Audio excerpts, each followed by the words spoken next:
E aí, bom dia, tudo bem com você? Eu sou o Wellington Calazans e começa aqui o programa Expresso da Manhã. Peço desculpas pelo pequeno atraso no início do programa. Tive algum problema com a luz, está muito escuro em Estocolmo aqui, então eu tive que adaptar totalmente como se fosse o cafeína, só para você ter uma ideia assim, da dificuldade que eu tive de regular a luz hoje. Tá? Então, ainda estou com dificuldades, na verdade. Agora sim, eu vou dando os ajustes. Né? Um ótimo dia para você, onde quer que esteja. Eu agradeço a você pelo apoio. Bom dia para Camila Govedice, produtora do programa, que já chegou. Marcelo Montenegro, grande Marcelo, um grande abraço. Bete Garcia também. Um abraço para Francilene Muniz Magalhães. Miguel do Rosário, bom dia. Acordado, Miguel? Opa, que beleza, hein? Bom dia para você, Ana Cristina Oliveira. Bom dia para Cicleide Cassiano. Muita gente boa chegando. O Rômulo entrou com o perfil errado, Rômulo. Você entrou com o Expresso da Manhã. Você tem que entrar com o seu nome, tá bom, Rômulo? Tem que fazer o logout e login de novo, então trocar. Bom dia para Ana Tomazini, que também é aqui da equipe de voluntários. Bom dia para Miriam Milner.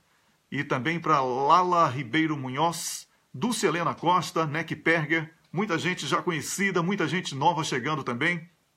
Bom dia, onde quer que você esteja. Daqui a pouco a gente tem o Luiz Cláudio. Inclusive o Luiz que está acompanhando aí. Pode ficar ligado aí, Luiz. Já vou chamar você agora para a gente começar o nosso bate-papo, tá bom?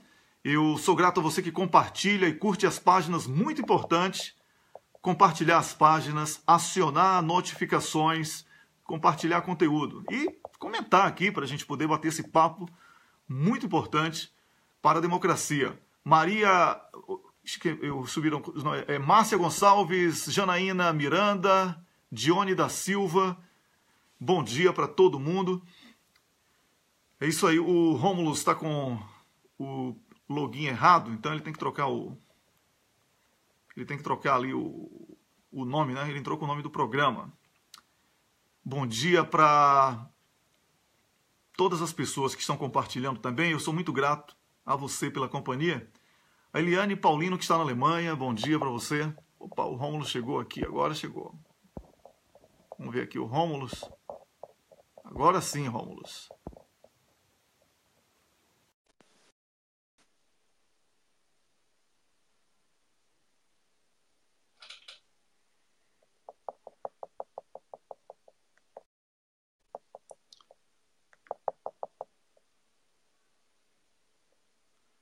Esperando o Rômulo, ok? Vamos ver aí. Nenhuma resposta do Rômulo, disse aqui o... Tô com problema para colocar o Rômulo. Rômulo, aqui o Dri Bezerra, bom dia. Foi aniversário ontem, Dri. Olha, feliz aniversário para você, muitos anos de vida e felicidades, tá bom? Carlos Krebs, bom dia. Bom dia para Thaís Santos, Márcia Dib Guimarães, Rosemary Valença. O programa de hoje muito agitado. O programa de hoje tem o Luiz Cláudio, daqui a pouquinho vamos falar com o Luiz. O programa de hoje tem o ex-ministro Eugênio Aragão e também tem o Pedro Rezende, que vai falar sobre fraude eleitoral aqui com a gente. Um programa com muito assunto do seu interesse e a gente é feliz por poder trazer para o debate temas tão relevantes e que, lamentavelmente, têm sido ignorados pela grande mídia.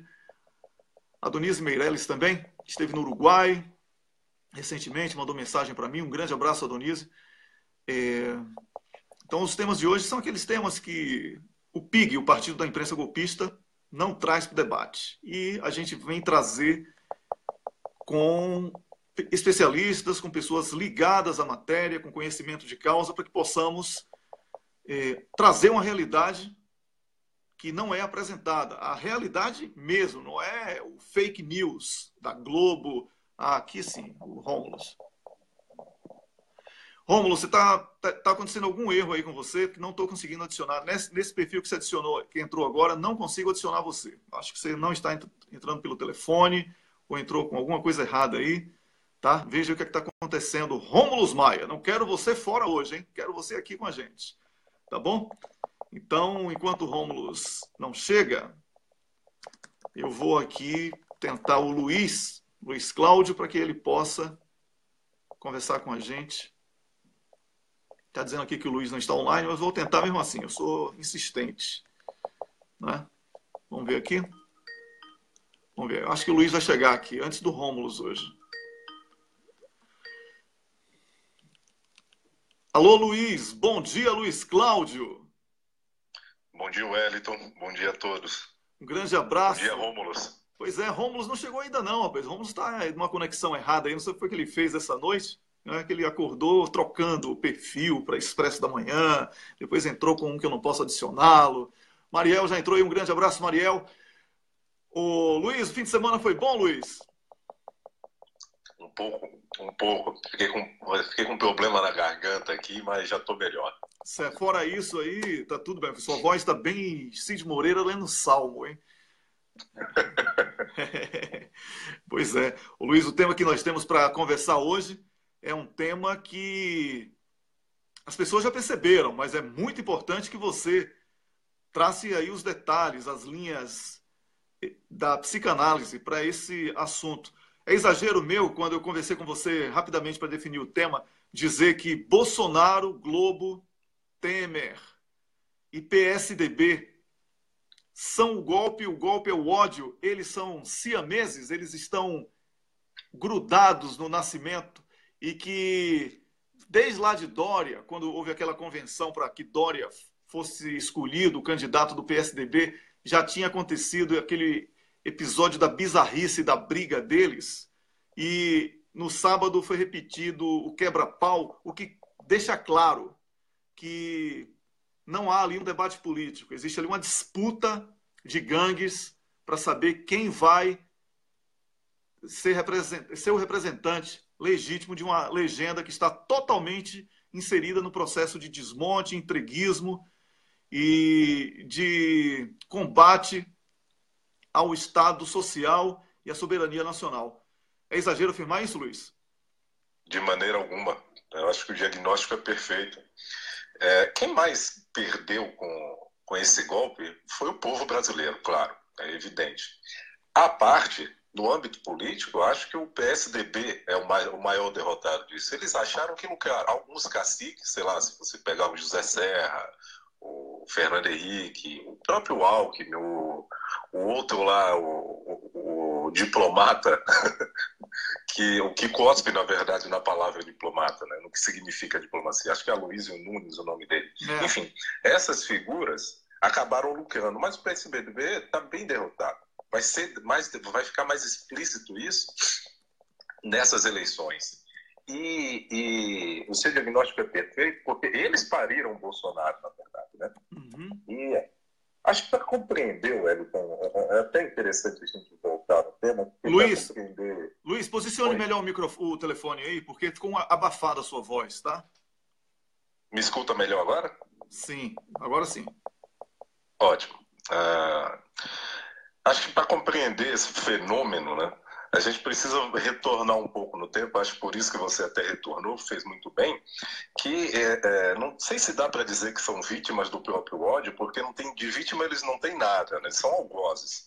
Uhum. Mas a gente precisa falar um pouco sobre a questão política, né? Sobre o que significa política, né?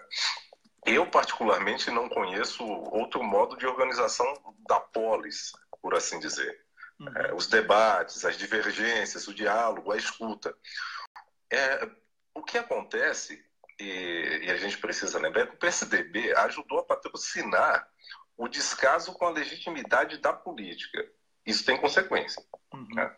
A mídia ajuda a difamar o ato da política, com esse papo de generalização da corrupção, conseguiram, né, desestabilizar as instituições do Estado Democrático de Direito. E a gente precisa lembrar que é o povo quem sustenta o Estado Democrático de Direito. Um povo descrente na política representa um perigo enorme ao ordenamento social, à polis. Um exemplo disso a gente pode ter algo que aconteceu aqui em São Paulo, que foi como o Dória venceu a eleição. Ele venceu perdendo, né? Porque ele perdeu a eleição para abstinentes, para votos brancos e nulos e tal. Isso é um diagnóstico, é um reflexo de como a população, parte da população, se desinteressou em meio àquela onda de escândalos e tal. Mas voltando ao ninho tucano, onde voaram penas, hoje o PSDB Voaram muitas penas lá, viu? Muitas. Hoje o PSDB colhe o que plantou, né? As divergências que sempre estiveram presentes no âmbito da política, no âmbito de qualquer partido, hoje são resolvidas pela violência. Não há diálogo, não há mediação, pela palavra, é claro, é a palavra quem media isso, é um recurso simbólico, né? E quando falta a palavra, como eu disse, que é um recurso simbólico, advém o ato, o primitivismo. É isso que a gente tem. Isso que o PSDB experimentou em seu próprio ninho é um reflexo do que eles mesmos patrocinaram durante bastante tempo, que é a disseminação do ódio.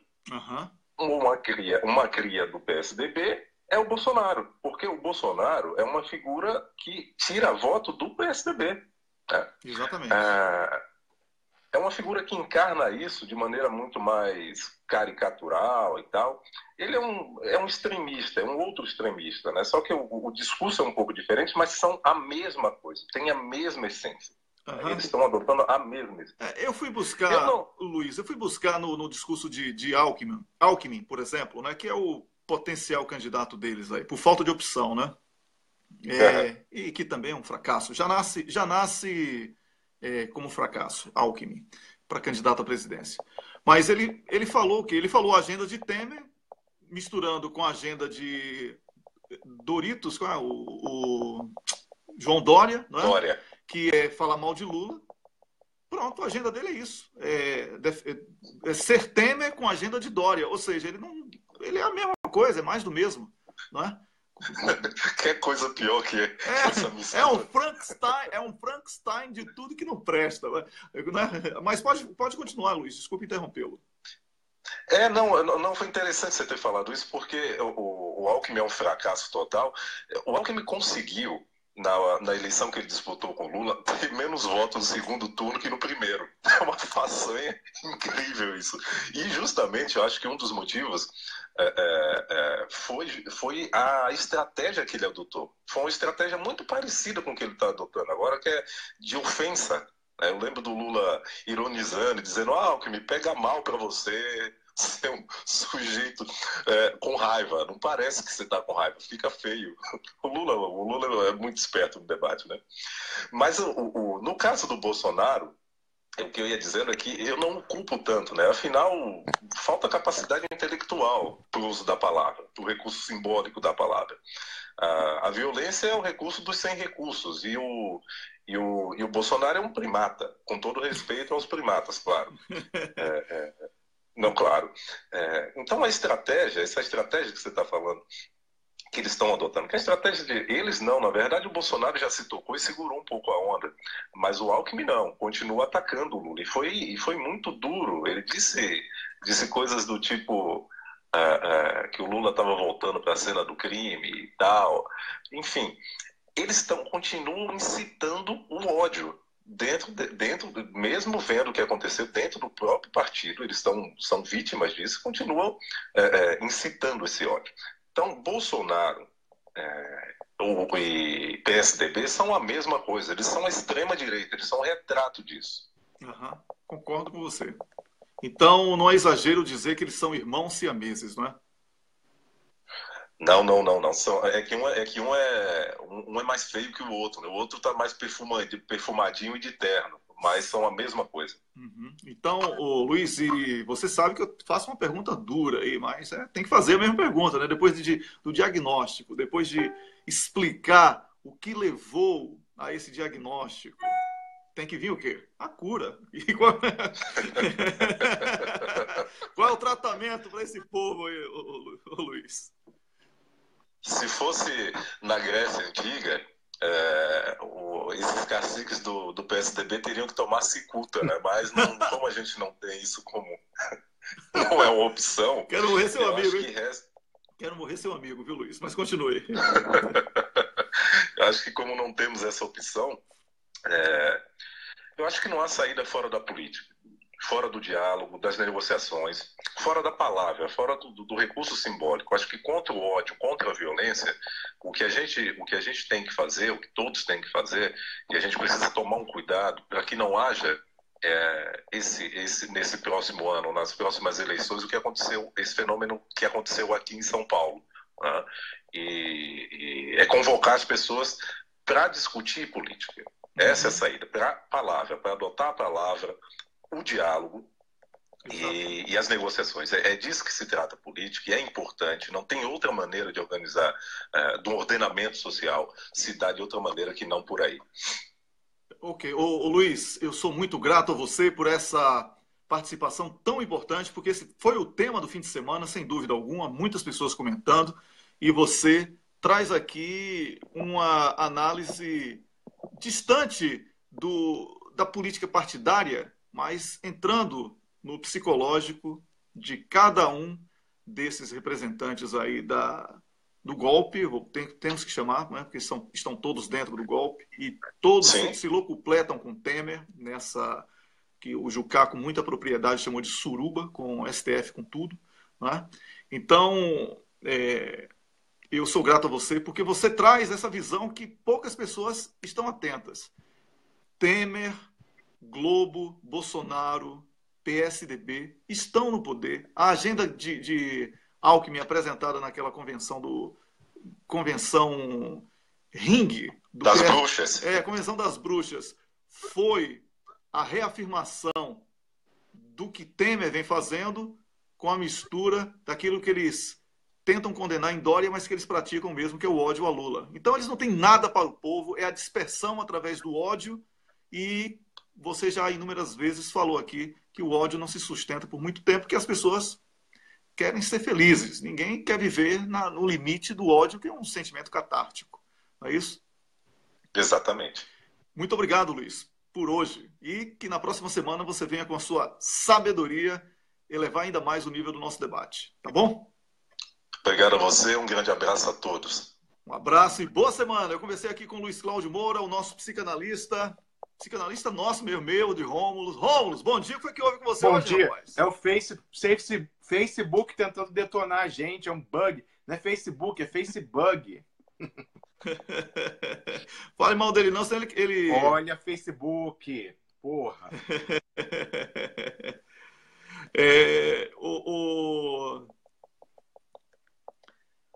O Rômulus, nós vamos hoje debater um tema que é bastante delicado, que foi introduzido por mim aqui e por você na semana passada, na sexta-feira. Calma, Wellington, não foi introduzido sexta-feira. Você já está falando disso, ó.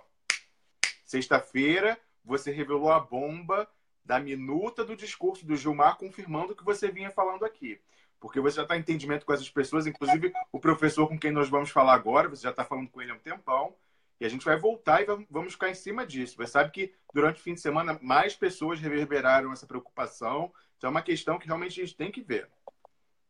Com certeza. E é exatamente por ser um tema muito delicado que eu fui buscar especialistas. Tá? É bom deixar claro que não dá para a gente transformar esse debate numa brincadeira de blogueiro, porque nós não estamos aqui para brincadeira. Somos muito mais do que blogueiros apenas. Nós, com todo respeito, claro, que somos blogueiros também, né? Mas somos mais do que isso.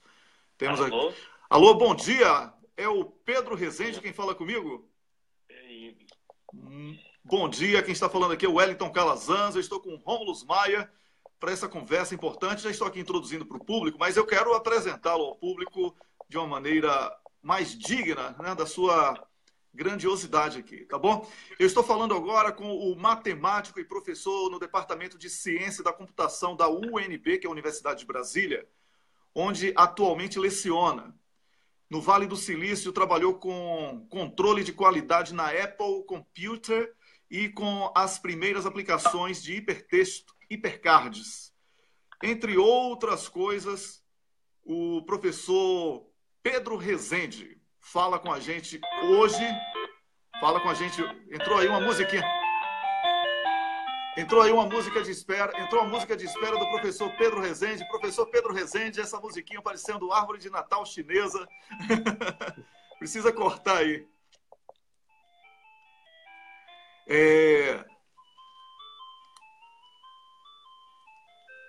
Algum problema? Vou ter que ligar de novo. Entrou aqui uma música. Espero que vocês entendam, né? As coisas acontecem. Enquanto você vai ligando, Wellington, eu vou falando. Isso é muito comum. Algumas pessoas, você sabe, Wellington, depois de sexta-feira vieram falar comigo. Ah, mas por que vocês estão falando isso? Isso vocês vão ficar como paranoicos, teoria da conspiração. É evidente. A gente hesitou muito antes de entrar nisso. A gente só falou depois que nós conversamos com especialistas, porque há anos rola nas redes sociais, os riscos são conhecidos, mas até agora não havia nenhuma confirmação de que isso fosse além dos riscos. E agora a gente tem, além dos professores, o técnico que vai falar sobre isso, há relato de casos do passado já, em que em algumas eleições proporcionais teria havido algumas irregularidades com relação ao voto. Sobre isso que a gente vai conversar também, né, Wellington? Pois é, a gente vai conversar sobre isso depois de ter lido o currículo, depois de ter ouvido aí a musiquinha de espera de uma secretária eletrônica. Finalmente estamos aqui com o professor Pedro Rezende, da Universidade de Brasília. Professor, bom dia mais uma vez, seja bem-vindo ao Expresso da Manhã. Bom dia, Wellington. Professor, eu tenho que reconhecer as minhas limitações na sua área, que é muito específica, é uma área de extrema complexidade, e por isso eu recorri para fazer as perguntas aqui a um professor que é pós-doutor em Ciências da Computação, bacharel e mestre em Computação pela Universidade Federal de Minas, doutor em Computação pelo Instituto Real de Tecnologia da Suécia, e que é especialista em verificação formal de software. Ele é o Pedro de Carvalho Gomes, que é meu colega, fundador dos grupos de resistência internacionais, daqui da Suécia, e os internacionais também, né? Os grupos pela democracia no Brasil, em todo o mundo. E o Pedro enviou para mim, ele não pôde, lamentavelmente, participar aqui conversando com a gente, mas ele enviou algumas perguntas que eu pedi para que ele enviasse. Então, professor, primeira coisa, eu gostaria que o senhor explicasse essas duas formais que eu publiquei aqui no cafezinho, denúncias que foram feitas, já protocoladas, uma para a Procuradora-Geral Eleitoral no Tribunal Superior Eleitoral, certo? E a outra foi para o presidente do Superior Tribunal Eleitoral. Em ambas, o senhor fala sobre riscos de falhas que poderiam ser constituídas em forma de fraude, né, se for por má fé, ou essas falhas poderiam ser vistas também como negligência. Então, o senhor poderia explicar esses dois documentos formais que o Comitê Multidisciplinar Independente entrou com a reclamação na Justiça? Bem, ocorre o seguinte: esses testes de segurança que a gente vê anunciado na imprensa são feitos com o sistema de votação brasileiro, são feitos de uma maneira a apenas validar que está tudo certo com o nosso sistema eleitoral. E se os investigadores que se cadastram e vão lá e tentam encontrar problemas com o sistema, por acaso encontrarem alguma coisa que possa abalar a imagem que a Justiça Eleitoral tenta criar em torno do seu sistema eleitoral, não acontece nada, a imprensa não repercute, os administradores do sistema eleitoral dão alguma explicação do tipo: foi encontrado algum problema aqui, mas já foi resolvido, já vai ser resolvido, já vamos resolver em uma semana e algo assim, e vamos em frente. Uhum. E os técnicos raramente têm a oportunidade de verificar se de fato as vulnerabilidades que foram encontradas foram de fato corrigidas ou não, apenas quando o novo teste de segurança é feito, geralmente 3 ou 4 anos depois, e muitas vezes o eleitor já se esqueceu do que aconteceu no teste anterior. Uhum. Ocorre que esse ano, uma das equipes que participou do teste, a do professor Diego Aranha, da Unicamp, que já foi professor aqui na UNB, foi meu aluno, inclusive, encontrou vulnerabilidades nos mesmos pontos de penetração que ele havia encontrado em 2012. Uhum. E, na ocasião, a história foi essa. Foi dito que os problemas encontrados já tinham sido corrigidos e que na eleição de 2014, 2016 e, se deixarem, também na de 2018, o que havia de vulnerabilidade que permitia que fosse revelado o voto do eleitor a partir dos dados que a urna fornece como saída, como boletim de urna. Ou seja, não existe anonimidade do voto. A pessoa vota e a justiça identifica quem foi que votou. É isso? E em quem ela votou. É isso aí?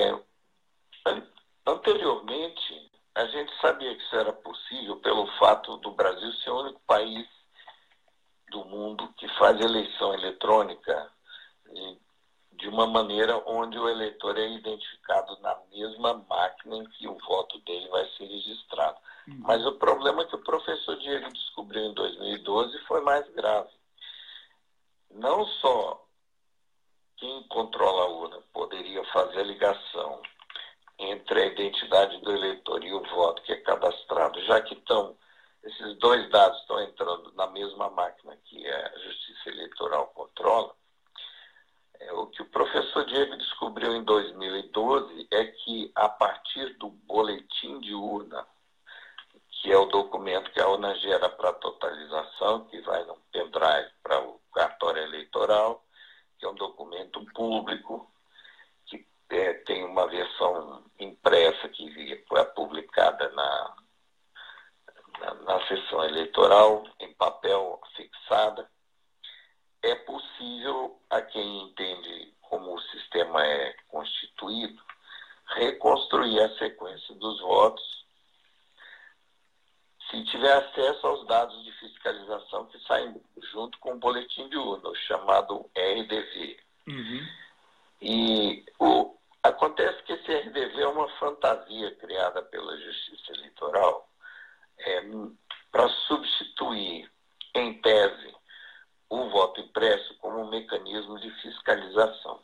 O que o professor Diego mostrou em 2012, que qualquer fiscal que tiver direito de acesso ao RDV, na maneira como as coisas eram feitas em 2012, ele poderia reconstituir a sequência dos votos e, a partir de outros dados de fiscalização, que é o chamado log, que registra os eventos na urna, e identificar o horário em que cada voto foi registrado, e aí, com um pouco mais de esforço, quem tivesse acesso à sessão eleitoral poderia identificar o eleitor e o voto do eleitor. Bem, isso aconteceu em 2012, e a informação que tivemos foi que estava tudo já consertado, que vamos em frente. Acontece que agora, em 2017, o próprio TSE reconheceu em matérias divulgadas pelo jornal Globo, conforme está citado na petição que foi encaminhada ao Ministério Público, encontrou vulnerabilidades nos mesmos pontos, no RDV, e o mesmo problema, a possibilidade de quebra do sigilo do voto. Bem, então, parece que o conserto aplicado em 2012 não era um conserto eficaz, porque, de novo, 5 anos depois, a mesma vulnerabilidade foi apresentada. Bem, o que isso indica, para mim, que sou especialista na área de segurança, é que talvez não tenha sido por negligência do TSE, se o problema é conceitual, se o problema é estrutural, se o problema que foi detectado pelo professor Diego é um problema que não pode ser corrigido com remendos. É um problema que vai persistir qualquer que seja a forma que o TSE decida fazer quando descobrem vulnerabilidades, porque é um problema de desenho do sistema e não de imperícia na implementação. Entendi. E a única maneira de resolver isso é seguir a lei e trocar de volta esse tal RDV que foi inventado só para poder tirar o voto impresso e botar de volta o voto impresso, como a lei determina. A lei atual determina isso, a lei que foi sancionada em 2013, a partir de uma decisão do Congresso Nacional. Essa lei foi vetada, na época, pela presidente Dilma, e o Congresso derrubou o veto. Agora a Justiça Eleitoral anda dizendo que não tem verba suficiente para fazer a introdução do voto impresso em todas as urnas, porque ficaria muito caro e custaria, segundo eles, na primeira divulgação de uma previsão de custos, R$ 3.700 para comprar uma urna nova para fazer o voto impresso, e que essa verba não existe, não está disponível. O professor, olha, o que o senhor está dizendo é o seguinte: existem falhas que estão provadas tecnicamente e a Justiça Eleitoral alega que essas falhas não serão corrigidas com as soluções apresentadas porque não tem dinheiro para realizar uma eleição segura. É isso? É um pouco mais elaborado, um pouco mais cheio de volta ao argumento. Ela diz o seguinte: nós vamos consertar, ou já consertamos. Acontece que disse a mesma coisa em 2012, e aí em 2017 aparece o mesmo problema no mesmo lugar, o mesmo tipo de problema no mesmo lugar. Bem, então agora confiar que ela vai consertar e confiar na urna sem impressão do voto não é mais uma solução aceitável para a sociedade, porque já vimos o que aconteceu nos últimos 5 anos com essa mesma vulnerabilidade. Foi dito que tinha sido consertado, e quando o mesmo pesquisador tem a oportunidade de testar de novo, nas mesmas circunstâncias, o sistema supostamente já consertado, acontece o problema de novo. O motivo que a Justiça Eleitoral alega para não cumprir a lei, que poderia, se fosse cumprida, evitar que o sistema tivesse a porta de entrada que o professor Diego, de novo, encontrou, que é o tal do RDV. O RDV é um substituto eletrônico do impresso, do voto impresso. Do voto impresso na explicação dele, da Justiça Eleitoral. Né? Mas não é. É como se você tivesse usar o RDV para comprovar que a eleição está correta, é equivalente a você querer autenticar uma nota fiscal comparando ela com a cópia xerox dela. Ora, se for uma nota fria, a comparação vai estar correta, mas a origem da nota pode não estar correta. Com certeza. Tá entendendo? Professor, eu tenho aqui uma pergunta que pode complementar essa pergunta. Foi feita pelo Pedro Gomes, como eu falei, o senhor, que é um especialista, que é ligado aqui ao Instituto Real de Tecnologia aqui da Suécia, é brasileiro e trabalha aqui. Ele fala o seguinte: dada a aparente baixa probabilidade de manipulação da urna em larga escala, o problema maior não seria em outros pontos? Por exemplo, transmissão e somatório dos votos? Sim, é possível que a manipulação ocorra no somatório dos votos, a chamada totalização.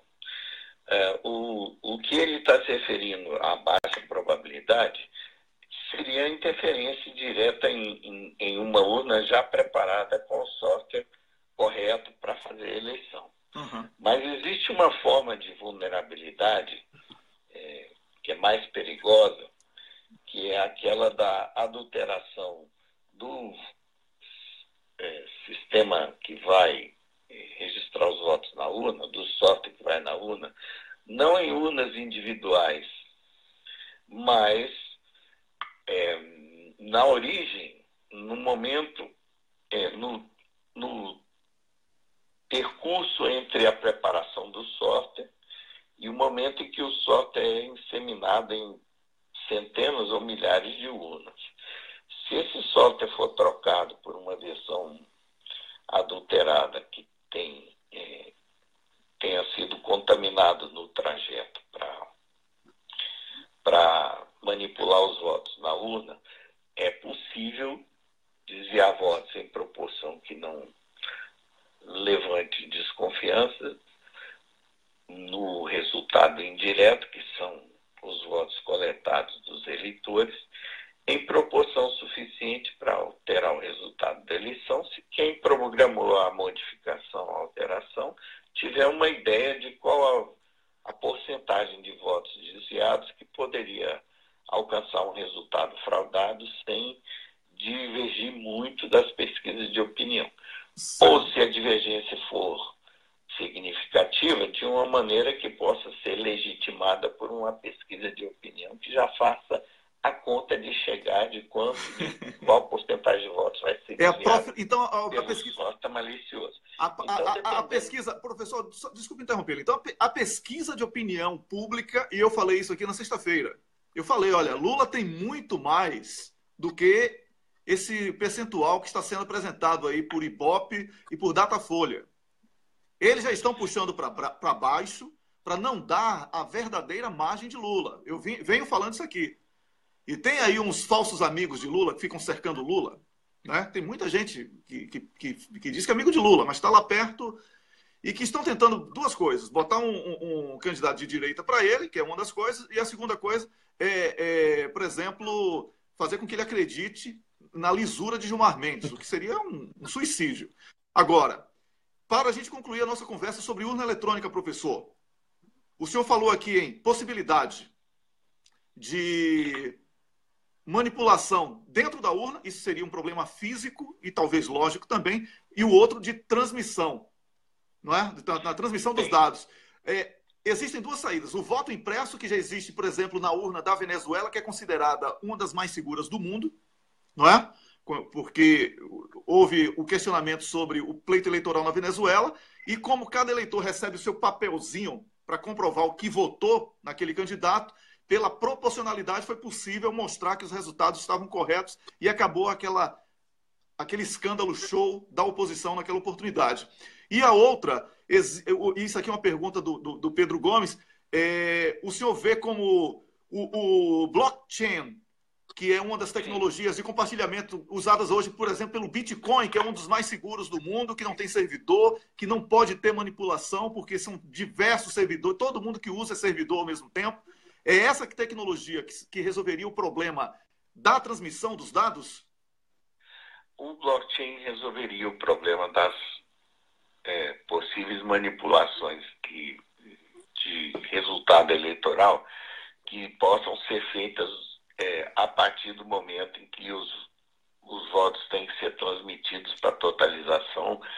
Sim, porque aí, nesse caso, a apuração dos votos seria feita de maneira descentralizada.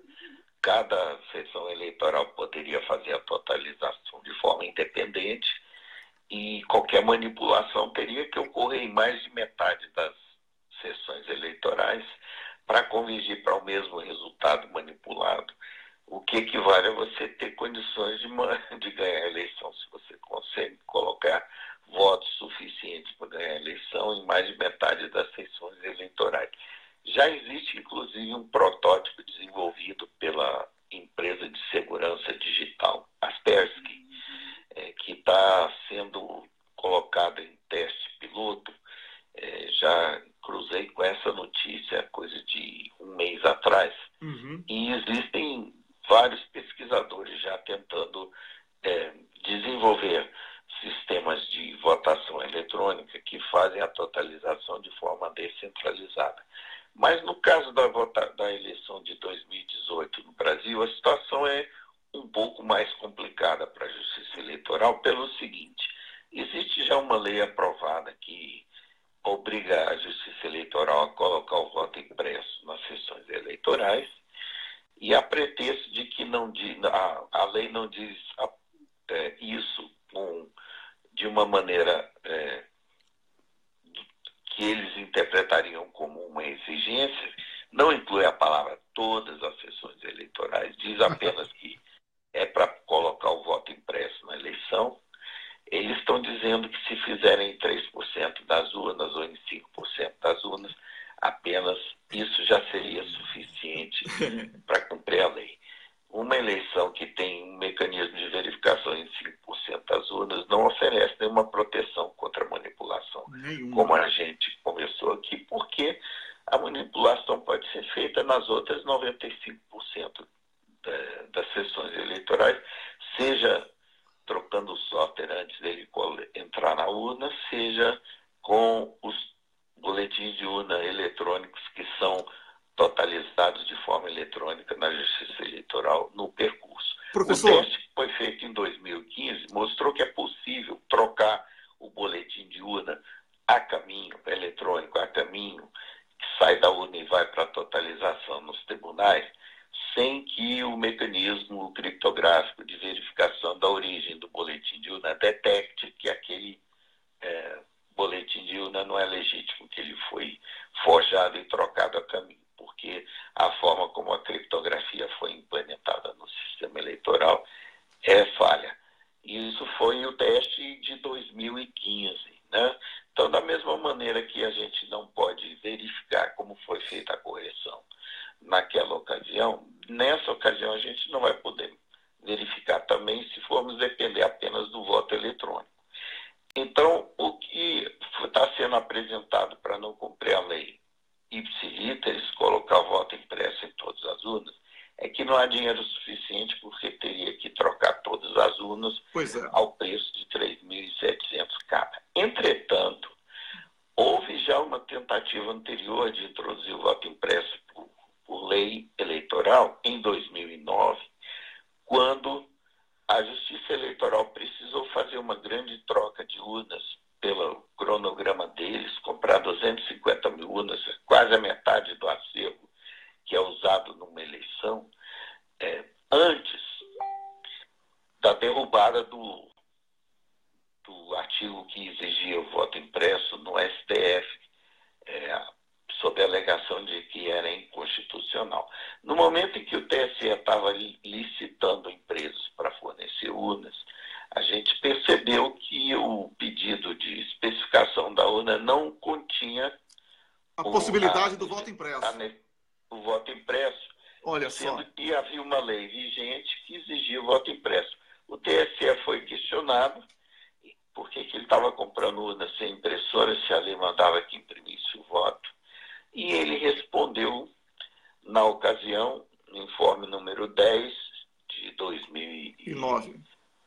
2009 foi quando a lei foi aprovada. Isso foi para a eleição de 2012. Certo, 2012. Certo. Não me lembro exatamente quando foi feita essa compra. Tudo bem. Provavelmente em 2011. Certo. Mas posso estar enganado. E a resposta do TSE na ocasião é que ele estava comprando urnas que tinham previsão de adaptação de impressora para imprimir voto na sua especificação, que bastaria apenas comprar depois as urnas que imprimissem os votos, numa segunda licitação. Como eles ainda não tinham derrubado no STF o artigo que exigia a impressão do voto, essa foi o argumento usado que deram. Então, pelas contas que nós fizemos, é possível, se é verdade o que eles disseram na ocasião, comprar essas impressoras acopláveis às urnas que foram adquiridas para a eleição de 2012 ao preço de R$200, sem precisar trocar a urna, como eles estão dizendo agora. Então, professor, um dos motivos para pedir essa audiência sim, é eles se explicarem, ou eles disseram algo que não era verdade na ocasião, que não estavam comprando, que estavam comprando urnas que tinham adaptação prevista de impressão do voto, ou eles disseram a verdade na ocasião e estão faltando com a verdade agora, dizendo que é preciso trocar as urnas para poder fazer o voto impresso. Se eles disseram a verdade na ocasião, não é preciso gastar R$3.700 por sessão eleitoral para fazer Pois é, olha, professor, por tudo que foi escrito. Uns R$200 por cada impressora, foi estimativa não. Pronto, então vamos fazer o seguinte, olha, o assunto é amplo e nós temos um outro convidado que precisa entrar também para conversar também sobre esse assunto, mas do ponto de vista legal, que é o ex-ministro da Justiça, Eugênio Aragão. Então, eu combino com o senhor o seguinte, na quarta-feira nós vamos ter o Cafeína, onde vamos, no programa Cafeína, juntamente com o professor Hermes Zanetti, falar sobre o livro O Complô, como o sistema financeiro e seus agentes políticos sequestraram a economia brasileira. O senhor e o Hermes Zanetti estarão juntos com a gente no Cafeína. Então, nós vamos aprofundar essa questão da urna eleitoral no Cafeína de quarta-feira. Tá bom, então? Porque eu preciso chamar agora o ex-ministro Eugênio Aragão, que já está em linha. Tá combinado assim? E eu sou muito grato por essa participação. Eu que agradeço, Wellington. Então, até quarta-feira e muito obrigado pelos esclarecimentos aqui ao nosso público. Daqui a pouquinho, depois do Eugênio Aragão, eu e o Rômulo vamos comentar aqui com o público tudo que foi dito pelo senhor. Tá bom? Um grande abraço. Obrigado. Felicidades, um grande abraço. Eu conversei aqui com o professor Pedro Rezende, ele que nos deu aqui uma verdadeira aula de que as eleições no Brasil não estão tão seguras como têm sido vendidas pelo TSE. E agora, Rômulo, por favor. Já estamos em linha com o ex-ministro da Justiça, Eugênio Aragão, e a gente tinha combinado com ele de conversar sobre a perspectiva jurídica disso, porque a gente teve aí 2 petições, né, protocoladas por esse coletivo pedindo uma audiência pública, e eu pergunto já, Eugênio, a gente sabe que você tem que sair às 7, quais os remédios que a gente pode tomar? Porque, como o professor falava, a lei que está em vigor prevê a impressão dos votos, mas o TSE alega que ela não determina um percentual, então ela não fala expressamente que seria em todas. O que a gente pode fazer, Eugênio? Olha, realmente o grande problema disso tudo é que essas questões sempre são levantadas às vésperas das eleições, né? Aí o TSE sempre acaba alegando falta de tempo, a proximidade do pleito, vamos dizer que tudo iria ser tumultuado e acaba não fazendo nada. É evidente que imprimir só parte dos votos vamos dizer, sem pé nem cabeça, né? Não faz sentido nenhum, porque ou você imprime todos, né? Porque você reconhece que o sistema é falho, né? Ou então você deixa de imprimir porque acha que ele é perfeito. Agora, imprimir uma parte, qual é a grande vantagem que vai ser isso? É só porque vão agora fazer, vamos dizer, testes por amostragem? Isso não faz sentido. Agora, do ponto de vista jurídico, essa questão toda ela é tratada, vamos dizer, de forma administrativa, não segue um rito de processo judicial. O Tribunal Superior Eleitoral ele tem competências judiciais e competências administrativas. Essa parte da administração das urnas é dentro da sua competência administrativa. Claro que uma audiência pública seria de todo bem-vinda. Eu temo que o TSE não a fará, porque exatamente vai alegar que isso tumultuaria agora o processo de organização das eleições. E vai querer deixar o debate disso para depois do pleito, como já fez isso na última vez também, quando esse mesmo tipo de questão foi aflorado, da possibilidade de fraude, né? A gente sabe que tecnicamente essa possibilidade existe, né? O TSE sabe disso, mas prefere colocar a sujeira debaixo do tapete. Infelizmente, do ponto de vista jurídico, a única coisa que caberia eventualmente fazer é buscar, talvez, algum tipo de ação no Supremo Tribunal Federal, o que fatalmente levaria a uma ADPF ou coisa do gênero. Agora, não sei se vai dar tempo hábil para julgar isso daqui até a eleição ou até as proximidades da eleição, a ponto de poder revolver toda a administração dessas urnas. Seria possível, na alternativa, Eugênio, pedir um pedido alternativo numa ação dessa, em vez de pedir a impressão, que é a previsão legal, pedir na alternativa uma auditoria ou alguma coisa que... ou você acha que o pedido tem que ser específico, porque a lei que está em vigor é a impressão, e exigir ou a impressão de tudo ou nada, porque o pessoal fala que o sistema também não é auditável. Você acha que você pode pedir, nesse caso, uma alternativa, já que eles estão tendo a liberdade interpretativa de dizer que a lei não fala que são todas as urnas, então se eles fizerem 3% já é o suficiente, você acredita que a gente poderia formular um pedido alternativo?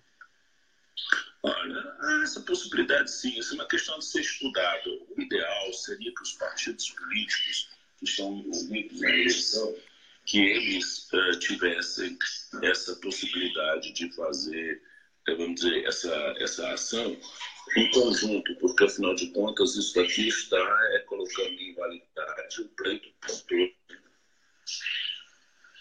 É verdade, principalmente algo que as pessoas não prestam tanta atenção, a eleição proporcional, né? Porque a majoritária, ninguém vê pesquisa para deputado, então não tem nem como confrontar depois. É verdade. Então, você acredita que a iniciativa deveria ser um coletivo de partidos se reunirem e fazerem um estudo das alternativas? Eu acho que está mais do que na hora dos partidos. Eu acredito que está mais do que na hora dos partidos políticos para contestar ações do TSE. No TSE, nessas horas, se há sempre com extremo autoritarismo e com quase poderes legislativos. Relativiza o comando do legislador e faz do jeito que lhe aprouver. Isso, infelizmente, não é de hoje.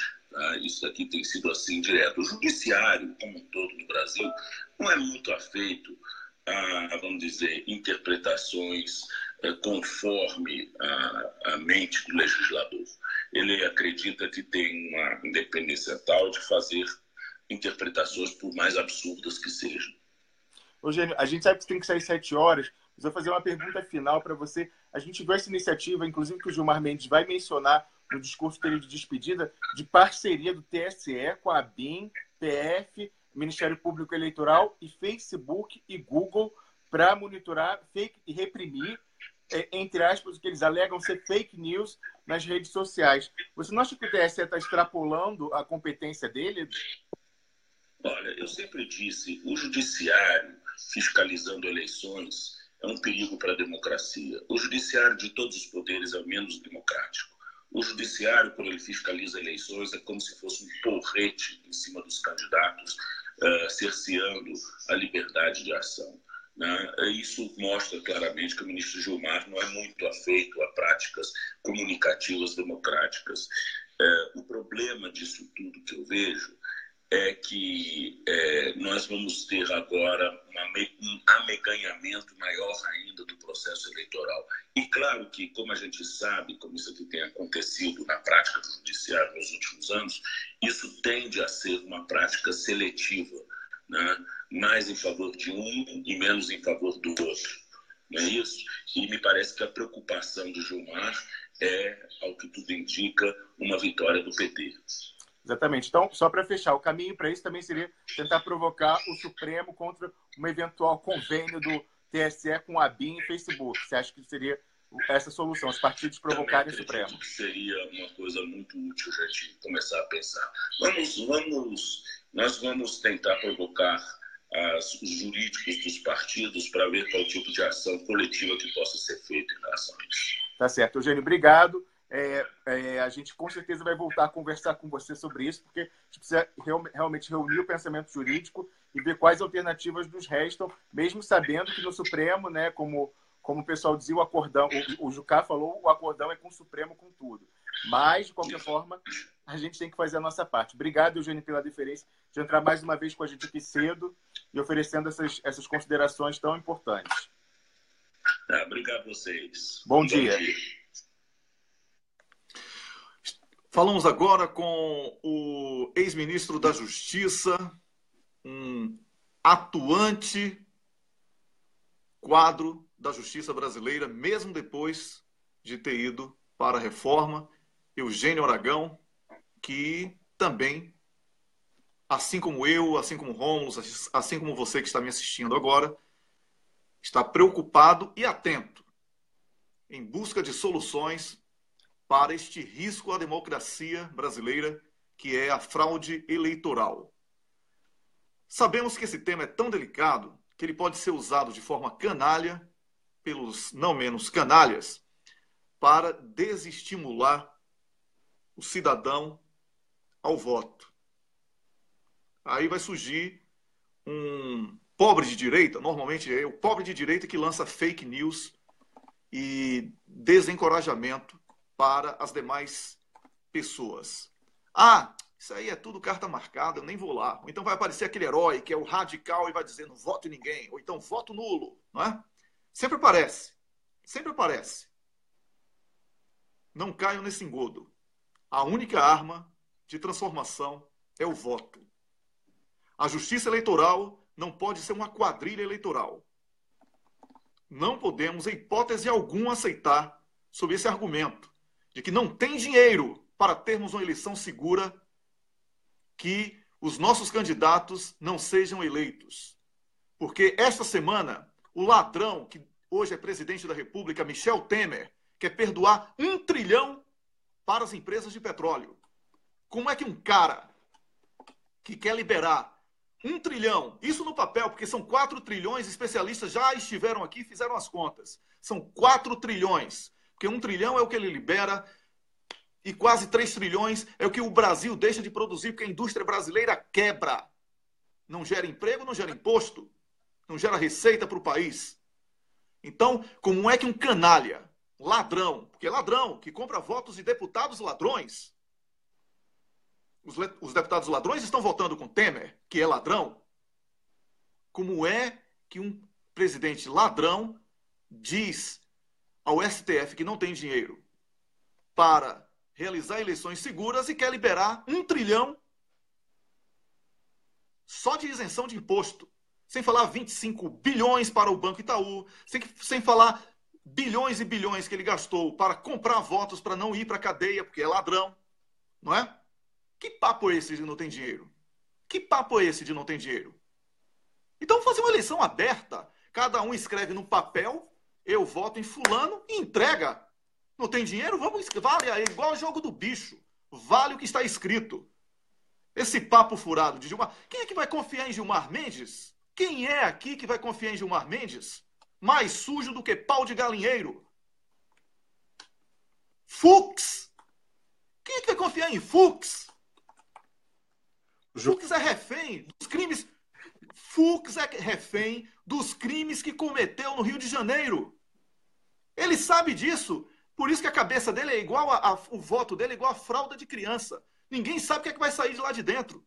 Depende da pressão, da chantagem. A força da chantagem é que define o voto de Fux. O homem que faz barro, Barroso, o iluminista do Projac.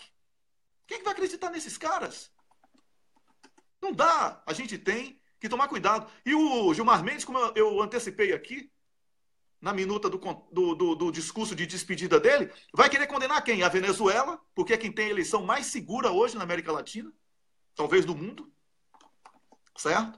O Jimmy Carter foi quem falou isso, não foi isso, Rômulus? É verdade. Wellington, lembrando só da Venezuela, assim como a gente empresta nossas urnas para o Paraguai, em uma eleição foi emprestado para a Venezuela. Na época ainda era o Hugo Chávez o presidente, ele falou, mas espera aí, não dá para recontar isso aqui? Não quero mais não. Usou uma vez e desenvolveu a dele, que imprime o voto e possibilita a recontagem. Evidentemente que a gente tem que ter a contraprova. E eles alegam, o professor mencionou aquela ação no STF que considerou inconstitucional a impressão de voto, argumento ridículo, dizendo que isso possibilita a identificação do eleitor, porque o voto vai prejudicar o fato do voto ser secreto. Evidente que a impressão não vai trazer a identificação do eleitor, né? Então, assim, eles com essa, vamos dizer, essa bitola interpretativa deles, muito conveniente, né? Quando eles usam a interpretação tentando mostrar uma possibilidade inverossímil, mas assim, para mostrar por absurdo que não seria possível. Evidente que não, evidente que a impressão do voto seria desidentificada, que isso não tem nada a ver uma coisa com a outra. Não é? Vários países, não é só o Brasil que tem voto secreto, todos os países têm voto secreto, Estados Unidos e em alguns estados tem voto eletrônico, mas tem lá a impressão para fazer a recontagem. Então, uma coisa não tem nada a ver com a outra. E o Eugênio Aragão falava com a gente, o Wellington, só para lembrar, ele foi subprocurador-geral eleitoral, então ele sabe do que ele está falando. Ele lembrou uma coisa importante, sempre isso volta nas vésperas das eleições e depois o TSE aproveita o fato do barulho ficar menor para empurrar com a barriga e chegar até depois alegar que falta tempo, falta recurso. Mas é o seguinte, a gente tenta tentar estudar alternativas, não só a impressão do voto, que o pessoal está falando, o professor falou que é mentirosa essa história de que teria que encomendar tudo novas urnas, porque a urna que hoje ela já estaria habilitada para acrescentar a impressão. Então, eles também estão mentindo, isso seria só providenciar as impressoras. Então, não é o custo que eles alegam. Fala, Wellington. Olha, o professor Pedro Rezende, que é uma das maiores autoridades do assunto, e nós trouxemos aqui uma autoridade, para o Neguinho aí não ficar falando, Neguinho, que na Bahia a gente fala assim, atenção, por favor, então vou repetir, para ninguém. No Rio também. No Rio também. Para não ficarem falando aí que nós somos racistas, só faltava isso, né? Só faltava isso. Né? Então, para ninguém ficar falando que é teoria da conspiração, eu lembro até vou lembrar sempre o que o professor Muniz Bandeira me falava. Teoria da conspiração foi um conceito criado por quem conspira para desacreditar aqueles que não engolem a narrativa que é imposta. Pronto, é isso. Então é melhor ser conspirador mesmo, certo? Porque parece que o povo só acredita em quem conspira. Mas eu prefiro denunciar aqui essa conspiração contra a democracia brasileira. E essa democracia passa pela fraude eleitoral. O professor Pedro Rezende deixou claro que fisicamente existe o problema e que eles estão dizendo que tem que gastar 3.000 e alguns reais para que cada urna garantisse o voto impresso. E ele disse aqui que é mentira, que com 200 e poucos reais, mais de metade das urnas já teriam um problema resolvido. Então, não é... Vamos logo pegando pelo pé. Então, a primeira mentira, não são 3.000 e poucos reais por urna, são 200 e poucos reais, tem que ter esse dinheiro. Pronto, resolve o problema físico. Problema físico da fraude na urna, na urna eletrônica. É você apertar 13 e sair 45. Essa é a fraude. Tá? Você aperta 13, dá o ok, aparece a foto de Lula, mas o voto foi para Alckmin. É isso que eles estão querendo. Então, resolve o problema com voto impresso. Você provar que você votou no 13 e não no 45. Tá? Essa é uma das coisas. A segunda coisa, a transmissão dos dados. O que é isso? Cada zona eleitoral transmite para um servidor a totalização dos votos da sua área. Nessa transmissão, entra lá um menino de 13 anos de idade e muda a planilha do Excel. E diz assim, olha, o candidato a deputado federal Rômulus, ele não teve 5.000 votos, não, ele teve 50 milhões. Aí ele bota 50 milhões de votos para Rômulus e sai tirando dos outros. E pronto, o Rômulus está eleito porque um menino de 13 anos entrou na transferência dos dados do servidor, para o servidor, aliás, e alterou a planilha, uma planilha de Excel. É muito frágil esse negócio. Eu não sei como é que as pessoas não debateram isso. Só pode ter sido máfia. Que alguns, tanto de um lado como de outro, já sabiam, né? Alguns já sabiam que, eu me garanto aqui, eu estou eleito e etc. Está tudo certo. Só pode ser isso, porque é uma fraude descarada, básica. As perguntas que inclusive por coincidência, tanto o Pedro daqui, o especialista, como o Pedro do Brasil, né? Foi tudo Pedro hoje falando sobre urnas eletrônicas. Eles com a preocupação. E existe solução para essa coisa da transferência que foi colocado na pergunta do Pedro Gomes que eu li e na resposta do Pedro Rezende, que é a plataforma blockchain. A plataforma blockchain não tem um servidor. Não tem um servidor que seria ali onde a transferência dos dados seria alterada. E, consequentemente, o resultado. E aí vem o principal alerta, Rômulo, que você fez agora. A gente está falando aqui de eleição presidencial apenas. O maior risco nessa manipulação é você descobrir se realmente 1.500.000 pessoas de São Paulo votaram em Tiririca, que eu tenho certeza que isso não é verdade. Eu duvido que José Serra tenha tido os votos que ele teve para ser eleito. Eu duvido. Agora eu posso duvidar de qualquer coisa. Agora eu posso duvidar de qualquer coisa. Eu duvido que o povo de São Paulo tenha votado em Dória. Certo? Eu duvido que o povo de São Paulo tenha votado em Dória, que o povo do Rio tenha colocado o Crivella, que a deputada Jandira Fegali tenha tido apenas aqueles votos que teve, que Haddad tenha tido apenas aqueles votos que teve. Eu duvido. Eu duvido que o melhor prefeito do mundo, que era Haddad, eleito pelas Nações Unidas, tenha tido só aqueles votos. Então, o que é que eles vão fazer? Desestimular o voto para afastar as pessoas e vão estimular que esses votos impressos que eles querem colocar proporcional sejam instalados aonde? Em Higienópolis, não é? Quais seriam? No Leblon, né? Lá a sua área lá do Rio de Janeiro, Zona Sul. Não é? Isso aí. Aí pronto. Foram eles que ganharam mesmo e acabou. Aqui os votos estão dizendo, impressos, proporcional. Proporcional em Higienópolis, em Salvador seria no bairro da Barra e da Vitória. Só elite. Aí só conta voto impresso para elite. Que vai votar em quem? Vai votar em Lula? Não vai. Não é verdade? Então, é muito sério tudo isso, Rômulo. Fraude eleitoral. É verdade. É muito sério. A gente vai voltar a esse tema. Como você falou, o Cafeína vai ser só sobre isso. Porque, evidentemente, que a gente não domina os assuntos no campo da informática. Mas a gente está conversando com pessoas que são autoridades, não é? Não é aquela coisa, uma pessoa paranoica, aquela coisa de corrente, de rede social. Não, a gente está conversando com pessoas sérias que, inclusive, já protocolaram um pedido de audiência pública junto ao TSE e à Procuradoria-Geral da República para que isso seja visto. E como eles apontam, as falhas de segurança elas já estão presentes há 14 anos. E toda eleição volta a isso. A gente vai ver depois da eleição, agora não dá mais tempo. E aí eles esperam, como ninguém mais fala sobre isso depois do período eleitoral, eles empurram com a barriga, e aí quando falta um ano para a eleição, volta toda a discussão de novo. De novo, eles usam argumentos que não dá mais tempo de mudar. Só que essa insegurança, como o Wellington falou, ela é na saída, né, com o programa que vai ser colocado na urna eletrônica, já que a criptografia é a mesma para todas as urnas eletrônicas do Brasil. Em vez de ser uma por urna, não.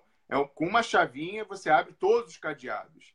Então, isso facilita muito a adulteração do programa na votação. E depois, como ele fala, na totalização, na transmissão desses dados para o TSE. Wellington, eu queria lembrar uma coisa antes de passar para você, que é o seguinte.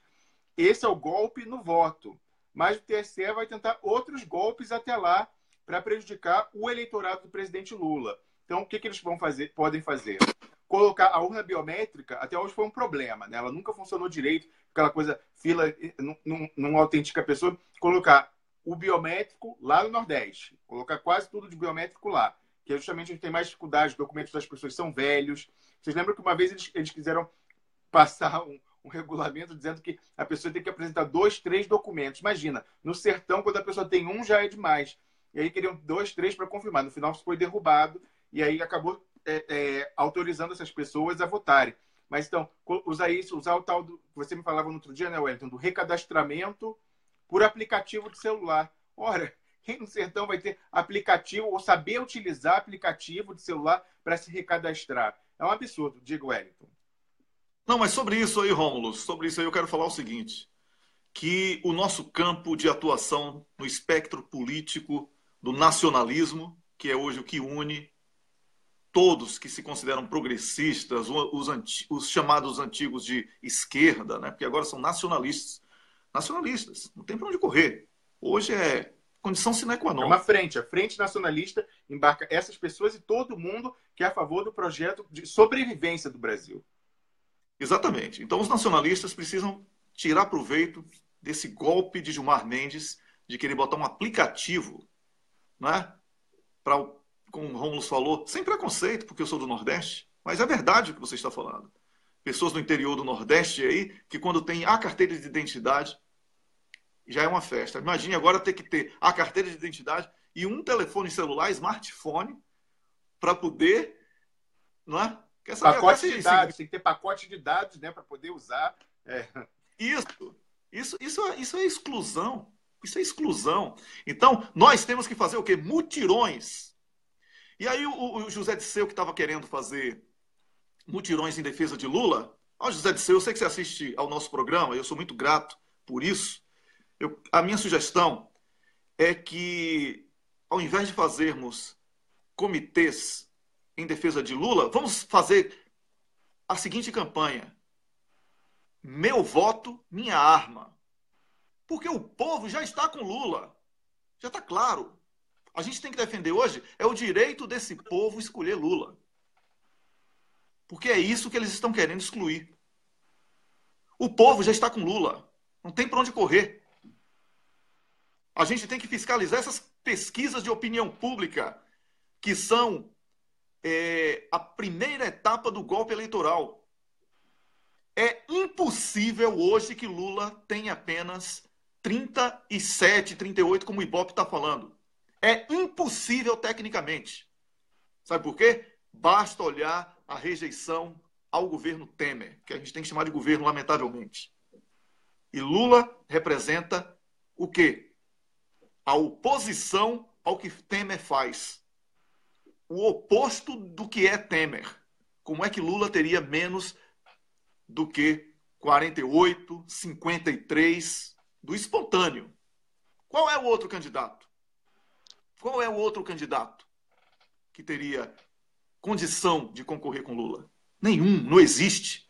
Ficam emprenhando aí o ouvido com o Bolsonaro 1918, mas isso não vai colar. Isso não vai colar. Entendeu? Então, é preciso que você, que é cidadão consciente, pense em dedicar 1 hora por semana para ajudar pessoas. Eu tenho falado isso. Esqueçam esse papo furado de que temos que conquistar os votos da classe média. Isso é mentira. Isso é mentira. Classe média é a seguinte, é classe trabalhadora. Já está toda com Lula. Agora existe aquela classe média que está num patamar financeiro acima, porque vive de aluguel, não produz, etc. Essa, Lula pode fazer o que for, nunca vai conseguir. Nunca conseguiu. Certo? Nós temos que resgatar o abandonado pelo Estado, é o pobre. É esse o voto que nós temos. Nós temos que transformar a nossa militância em algo físico, sair um pouco também, e não vai deixar de estar trabalhando eletronicamente. Mas precisamos conquistar os votos dessas pessoas. Vamos lá, pegar aquele menino que está... aquele jovem que está desempregado, catando papelão na rua. Você já tem seu título eleitoral? Não. Então vamos tirar aqui, ó. Pega o aplicativo, faz o título dele ali no seu celular, leva o computador, forma um grupo, sai cadastrando, vai para o interior, pega uma antena satélite. Tem que ter um comitê de cidadania. Meu voto, minha arma. Para acabar com essa coisa de bandido bom é bandido morto, porque o Brasil tem a 3ª população carcerária do planeta. E os problemas estão aí. Não é prendendo e matando que vai resolver problema, não. Aqui na Suécia, fecharam 5 presídios por falta de preso, porque todo mundo tem direito à educação, saúde, todo mundo tem emprego, a taxa de desemprego é baixíssima, certo? É por isso, é dignidade que combate violência. Não é violência que combate violência, não, que nós não estamos em guerra e muito menos podemos aceitar que os brasileiros briguem entre eles enquanto as nossas riquezas estão sendo exportadas para outros países ditos de primeiro mundo. Quem tem que ser de primeiro mundo é o Brasil, que tem as riquezas. Vamos botar isso na cabeça do nosso povo. Trazer o pobre para o debate e esqueçam esse papo furado de classe média. Tenho falado isso o tempo todo. Rômulo, eu estou falando muito hoje, eu peço desculpa. Não, vou lhe dar agora os minutos. É importante. Vou lhe dar os minutos do programa. À vontade. Wellington, uma questão fundamental. A justiça em geral no Brasil, hoje ela já está desacralizada, né? A gente sabe, depois de tudo, todos os abusos que a gente viu nos últimos anos, ela perdeu aquela aura de imparcialidade e de ente quase de poder moderador, aquele que está acima das paixões políticas. Pelo contrário, a gente está vendo que é um dos poderes mais politizados no sentido ruim da palavra, né? No sentido de político partidário, de engajamento político partidário. E você sabe, Wellington, que a gente falando aqui de informática, a gente tem que lembrar, será que a segurança da urna eletrônica é maior do que a segurança dos sorteios de processo no Supremo Tribunal Federal? Porque a gente tem visto várias bizarrices aí de sorteio. O Gilmar Mendes, como eu falei no outro dia, é praticamente um homem imã. Ele atrai os processos. Os relevantes e vem, Ele é o magneto. Ele é o magneto do STF. Ele consegue atrair os processos importantes. Diga. Eu chamo ele de o rei do bingo. Ele ganha tudo. Pois é. Então, ele, com essa capacidade, é a pessoa que está lá conduzindo o TSE. Como o Wellington lembrou, na saída dele veio o Fux, que é uma pessoa que é refém.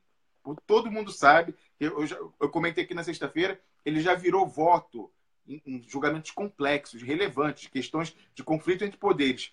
Em 24 horas, menos de 24 horas, ele ia votar de uma forma, com pronunciamento público, porque aqui no Brasil as pessoas falam sobre voto, né? Tem isso também. Então, ele falou numa conferência, ele falou que ia votar de um jeito, assim, deu a entender que ia votar de um jeito, e aí quando chegou no dia seguinte no plenário, aí o Dallagnol foi pro Twitter falando, não sei o quê, e o Dallagnol junto com aquele Diego Scosteg da época, né, que é o Relações Públicas dele, falou, a gente está fazendo trabalho no gabinete de 2 ministros para virar, não pode acontecer isso e tal. No dia seguinte, tinha virado. Ele é refém, a gente sabe, né, inclusive mandar um abraço para aqueles nossos espectadores lá da América do Sul, Wellington, o Juca Bala, lá no Uruguai, e o Dario Mestre no Paraguai. Então, eles são grandes admiradores do trabalho do ministro Fux, de desembargadores do Rio de Janeiro, né? Eles são grandes admiradores do empenho deles com a justiça. Então, realmente, o Fux é uma pessoa que é refém de interesses escusos, de pessoas que têm dossiês, e aí é essa pessoa que vai estar conduzindo as eleições no Brasil no ano que vem. Primeiro que a gente já vai deixar tudo formatado de Gilmar Mendes, e aí, só para conduzir na hora, é Fux. Então, realmente, a gente tem que estudar todas as alternativas, atenção, partidos políticos, vamos prestar atenção, vamos ouvir as vozes, não tenham medo da estigmatização, porque eles jogam com isso, com essa estigmatização, dizer, é paranoico, é teoria da conspiração. Não tenham medo disso. Se a lei está dizendo que tem que ter o papel, é porque o legislador é soberano. O legislador entendeu que precisa de uma contraprova. Então, a gente tem que exigir a contraprova, ou, no mínimo, a auditoria, ou um mecanismo que seja satisfatório para essas autoridades que estão levantando essas fragilidades, dizerem que o processo é minimamente seguro. A perfeição pode ser que a gente não possa atingir, mas também outra coisa, partidos. Não vamos deixar também, depois da eleição, esquecer o assunto e só lembrar 4 anos depois. A gente tem que lembrar, porque isso também foi falha. Como a gente viu aí, a própria presidente Dilma vetou a lei. E o professor dizer que o Congresso rejeitou o veto da presidente Dilma. A gente tem que se engajar, porque o TSE, as pessoas diziam, mas que havia as franjas de extrema-direita diziam, o PT ganha porque o PT controla a urna eleitoral, então por isso que a Dilma ganhou em 2014. Pelo contrário, o PT nunca controlou a eleição, quem controla é o TSE. Alguém já viu? O TSE, por acaso, é petista? O judiciário é petista? Nunca foi o PT quem controlou a eleição. Quem controlou são esses órgãos não eleitos, como o Eugênio Aragão falava, o órgão menos democrático da República, que é o judiciário. Então, nunca houve essa penetração. A gente vê como o judiciário persegue o PT. Então, é mentira dizer isso. Sempre a vítima, a gente vê as tentativas de golpe, como aquela história de 2, 3 documentos, era para prejudicar o eleitorado do PT no Nordeste. Essa história agora de recadastramento pelo aplicativo é evidente que também é para prejudicar o eleitorado do PT no Nordeste. Então, a justiça, embora o PT estivesse no governo executivo, a justiça sempre tentou sabotar o PT. Diga, Wellington.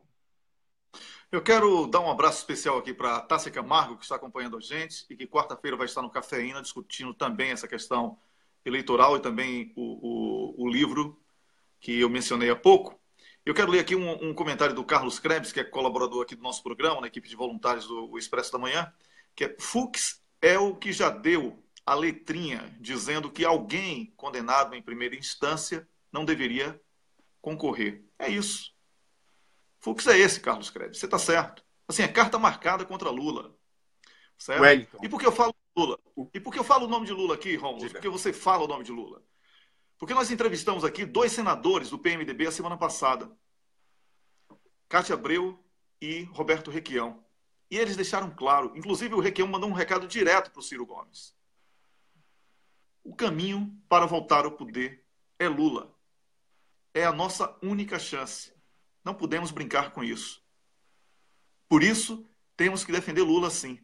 Mas vamos também defender agora uma eleição justa. Que não adianta eles maquiarem, vamos deixar Lula concorrer, porque a gente manipula aqui na urna, e eles vão ficar sem saber o que fazer.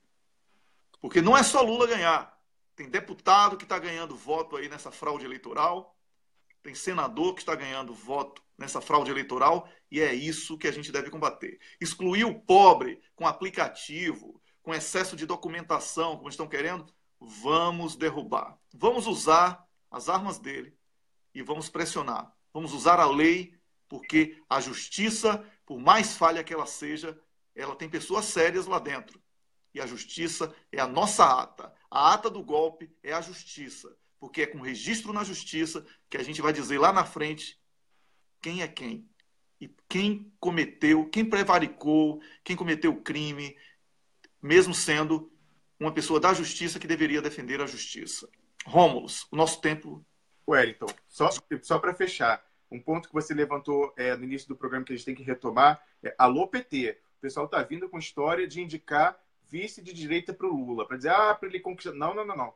O vice tem que ser mais radical que o Lula. Porque se tiver um vice de centro do Lula, na primeira audiência pública, se ele soltar um pum, vamos dizer, olha, crime de responsabilidade, impeachment, vai estar sempre com a faca no pescoço dele.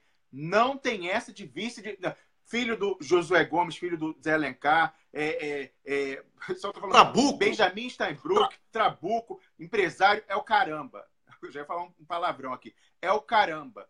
O vice tem que ser mais radical, até Ciro Gomes, não é o suficiente. Tem que ser mais radical do que o Lula. Tipo, Requião, ou botar um trotskista, porque essa é a garantia de que o Lula vai permanecer até o fim do mandato. A gente não vai cair no mesmo erro duas vezes. Alô, PT, não caia no canto da sereia, que isso é golpe.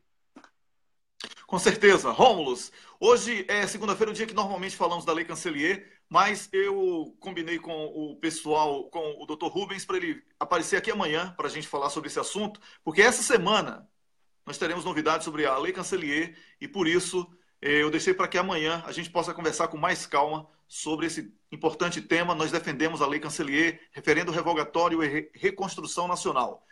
Qual é o cocô do dia para você, Rômulo? Gilmar Mendes continua sendo ele tentando fraudar a eleição brasileira por todos os frontes, inclusive a urna eletrônica. Eu também voto em Gilmar Mendes como cocô do dia. Temos que estar atentos aí às possibilidades de fraude eleitoral.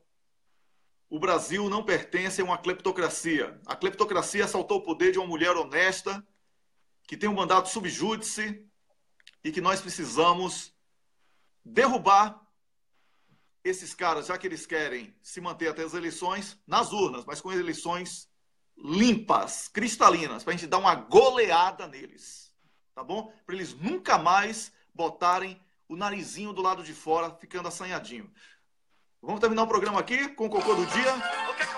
Gilmar Mendes. Gilmar Mendes.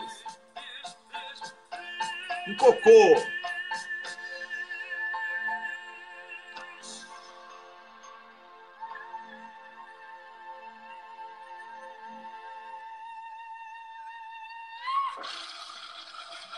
Pois é, Gilmar Mendes desceu. Amanhã a gente volta às 6 da manhã com mais um programa. Obrigado, Rômulus. Obrigado a você que participou do programa, que comentou, que compartilhou, curtiu as páginas. Na página Expresso da Manhã, aqui no Facebook, tem um botão de doação para o pessoal que está aí interessado. Então conversa com a Camila inbox e ela dá outras instruções, tá bom? Agora vocês acompanham no Brasil 247, na fanpage deles, o Leonardo Atush com o seu programa da manhã também com notícias para você. Um grande abraço. Chegue por lá dizendo que saiu do cafezinho para ele saber que a gente está estimulando o trabalho dele. Até lá e até amanhã.